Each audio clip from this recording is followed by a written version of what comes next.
அபி. நீங்க கேட்டுட்டு இருக்கிறது அபியும் நீங்களும்.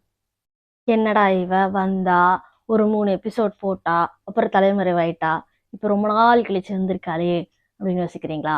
எஸ், ஆக்சுவலி நான் ஒரு எபிசோட் பண்ணலான்னு வந்து அது மொக்கையாயி, சரி போடா என்னடா வாழ்க்கைன்னு வெறுத்து, சரி ஓகே நம்ம பண்ணலாம் இன்னைக்குன்னு பண்ண வரும்போது என்னோட பாட்காஸ்ட் காணாம போய் நிறைய ஸ்ட்ரகிள்ஸ்க்கு அப்புறமா அந்த பாட்காஸ்ட்டை ரிகவர் பண்ணிட்டு இப்போ உங்களுக்காக திருப்பி வந்திருக்கேன்.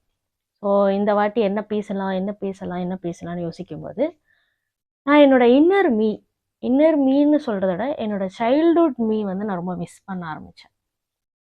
ஸோ ஏன் நம்ம அதை பற்றி பேசக்கூடாது அப்படின்னு தோணுச்சு.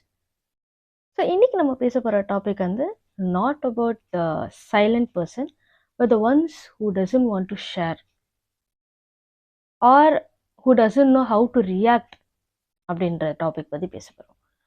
ஸோ நான் வந்து ஒரு ஸ்கூல் படிக்கிற டைம் வரைக்குமே ஐ யூஸ் டு லிசன்.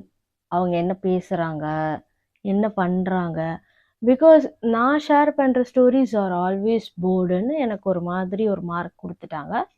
ஸோ நம்ம பேசுனா யாருப்பா கேட்க போகிறாங்க அப்படின்னு சொல்லிட்டு நம்ம சைலண்ட்டாக இருந்துறது. யாராவது பேசுனா கதை நல்லா இருக்கேன்னு சொல்லிட்டு கதை கேட்குற மாதிரி கேட்குறது. அதை தவிர்த்து வேறு எதுவுமே நான் பண்ணதில்லை.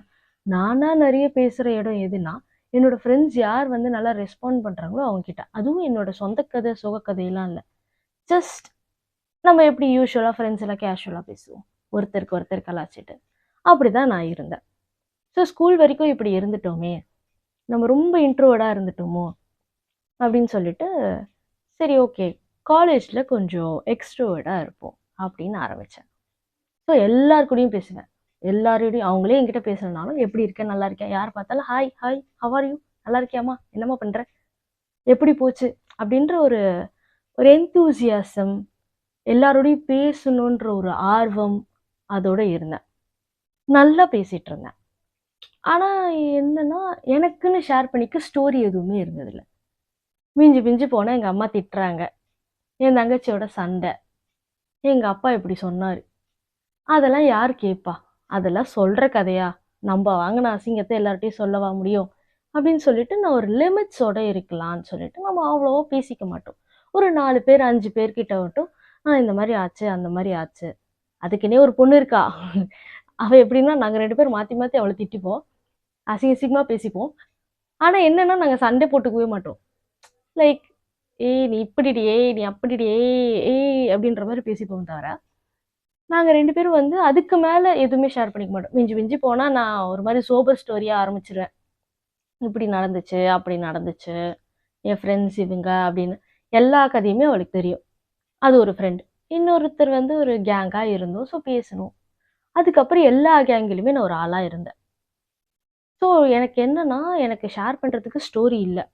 அவங்ககிட்ட நான் பேசணும். எனக்கு எப்படின்னா யாராவது என்கிட்ட பேசிகிட்டே இருக்கணும், என் கூட யாராவது இருக்காங்கன்ற ஒரு உணர்வு வந்து என்கிட்ட இருந்துக்கிட்டே இருக்கணும். அதனால நான் வந்து சரி நான் வந்து ஒருத்தர்கிட்டயும் அவங்களோட லவ் ஸ்டோரி ஆர் வீட்டில் நடக்கிற கதை அப்படின்னு சொல்லிட்டு அதை பற்றி தான் கேட்டுட்டு இருந்தேன். நான் எதாவது பேசணும், நான் எதாவது ரெஸ்பாண்ட் பண்ணேன்னா ஆமாம், ஓ அப்படியா, இதெல்லாம் நடந்துச்சா, ஓஹோ இதெல்லாம் இருக்காப்பா அப்படின்ற மாதிரி எல்லாத்தையுமே நான் ஒரு மாதிரி வியந்தோ பொறுமையாக ஒரு சேடாக அந்த மாதிரி அவங்களுக்கு இருக்கேன் நானுன்ற ஒரு எமோஷன் கொடுத்தினே தவிர அவங்க எனக்காக இருப்பாங்கன்ற ஒரு எக்ஸ்பெக்டேஷன் நான் வைக்கல. ஆனால் என்ன அறியாமலேயே நான் அதை வச்சுருந்துருக்கேன்.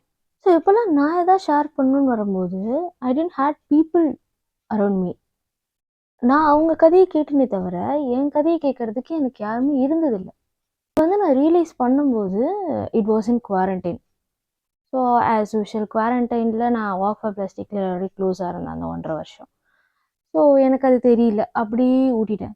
ஆனால் நான் பிஜி படிக்கும்போது ஷூவை சாணியில் முக்கி அடித்த மாதிரி நிறைய செருப்படிகள் வாங்கியிருக்கேன் நான். அப்போலேருந்து நான் பழைய அபியா யார்கிட்டையுமே பேசாமல் அப்படியே சைலண்ட்டாக இருந்துட்டு யாருக்கும் நான் என்ன நினைக்கிறேன்னு நான் என்ன நினைக்கிறேன்றதை காமிச்சிக்காமல் எனக்கு வெளியில் ஒரு மாதிரி ஃபேக்காக இருந்து ஒரு பழக்கம் இருக்குது ஸ்கூலில் இருந்து. யாருக்கிட்டே அவ்வளோ பேச மாட்டேன், பேசினா ஓகே அப்படியே சிரிச்சு மண்டி ஆட்டுறதா இருக்கட்டும். ஸோ அதே மாதிரியே மெயின்டைன் பண்ணி அப்படியே என்னோடய பிஜி முடிச்சிட்டேன். சரி பிஜி தான் இப்படி போச்சு, நம்ம ஒர்க் ஜாயின் பண்ணும்போது ஏதாவது ஒரு ஐடிக்கு போவோம், ஜாலியாக இருப்போம், மியூசிக்கலி பண்ணுவோம், ரீல்ஸ் பண்ணுவோம் அப்படின்ட்டு ஒரு கனவோடு போனேன். ஆனால் அங்கே போனால் எல்லாருமே கொஞ்சம் எல்டர் பீப்புளாக இருந்தாங்க, பூமர்ஸாக இருந்தாங்க. Oh I didn't had any chance. So அதே சைலன்ஸ் அப்படியே மெயின்டைன் ஆச்சு. யார்கிட்டயும் பேசுறதில்ல, யார்கிட்டயும் பழக்கம் வச்சுக்கிறது இல்ல. ஒரு மாதிரி லோன்லியா, தனியா இப்படியே இருந்து இருந்து நம்ம இப்படியே இருந்திருக்கலாம் போல. ஒரு ஃப்ரெண்டு கிடைப்பான், ஒரு ஹாப்பினஸ் கிடைக்கும்ன்ற ஒரு ஒரு சின்ன ஏக்கத்துல, ஒரு ஒரு சின்ன ஒரு அல்ப ஆசையில போயிட்டு நிறைய செருப்படிகள் வாங்கிட்டோமே அப்படின்னு. நான் வந்து பிஜியில் எல்லாருமே தப்பு சொல்ல மாட்டேன். ஐ ஹேட் சம் குட் சோல்ஸ். அவங்க நான் எது சொன்னாலும் கேட்டுப்பாங்க. நான் என்னமோ போதையில் பேசுகிற மாதிரி நினச்சி, சரி ஃபீல் பண்ணாத, போதையிட்ட சரக்கு அடிக்காமலே போதையில் இருக்கடி அப்படின்ற அளவுக்கு பேசி I had some good souls there. But still இப்போ இது நான் எதுக்கு உங்ககிட்ட சொல்கிறேன்னா, நான் இருந்த மாதிரி நீங்களும் நிறைய பேர் நோட்டீஸ் பண்ணியிருப்பீங்க. லைக் யார்கிட்டயும் பேச மாட்டாங்க, யார் எது சொன்னாலும் வந்து சரி ஓகே, ஓகே. அந்த சைலண்ட்டாக இருக்காங்க பார்த்தீங்களா, அவங்களுக்குள்ள என்ன ஓடுதுன்றது உங்களால் கணிக்கவே முடியாது. அவங்க என்ன யோசிக்கிறாங்க, என்ன நடக்குது, அவங்களுக்குள்ள எவ்வளோ ஒரு பெரிய ஸ்ட்ராங் போயிட்டுருக்குன்றது உங்களால் கணிக்கவே முடியாது. நான் அந்த மாதிரி பீப்புள் கிட்ட தான் ஆக்சுவலி பேசுவேன். எனக்கு இது எப்போ ரியலைஸ் ஆச்சுன்னா, நானும் ஒரு காலத்தில் இன்ட்ரோவர்டாக தான் இருந்திருக்கேன். யார்கிட்டயுமே பேசாமல், யார்கிட்டயுமே எதுவுமே ஷேர் பண்ணாமல். என்னோட இன்ட்ரோவர்ட் மீ என்ன சொல்லுதுன்னா, நீ லிமிட்ஸில் இருந்திருக்கலாம். எக்ஸ்ட்ரோவர்டாக இருக்கணும்னு நினச்சது ஒன்றும் தப்பு இல்லை, ஆனால் நீ லிமிட்ஸில் இருந்திருக்கலாம்.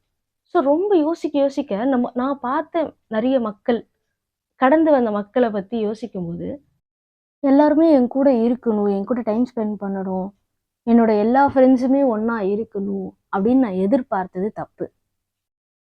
Set limits between friendship. இவங்க கிட்ட இவ்வளோதான் பழகணும், இவங்க இப்படி தான் அப்படின்றத ஃபஸ்ட்டு ரியலைஸ் பண்ணிவிட்டு அதுக்கப்புறம் உங்களோட ஃப்ரெண்ட்ஷிப்பை அழகாக கொண்டு போங்க. ஏன்னா நீங்கள் இருக்க போகிறது கொஞ்சம் நாளைக்கு தான். ஸ்கூல்லையோ காலேஜ்லேயோ இருக்கிற வரைக்கும் சந்தோஷமாக இருந்துட்டு போங்க. இதுதான் என்னோட கருத்து. அப்புறம் அடுத்த பாட்காஸ்ட்டில் பார்ப்போம். இப்போ வரைக்கும் கமெண்ட்டில் உங்களோட ஸ்டோரியை ஷேர் பண்ணிட்டு போங்க. நான் படிச்சுட்டு அடுத்த வீடியோவில் வேணால் ரிப்ளை பண்ணுறேன். ஸோ டாட்டா, பாய் பாய்.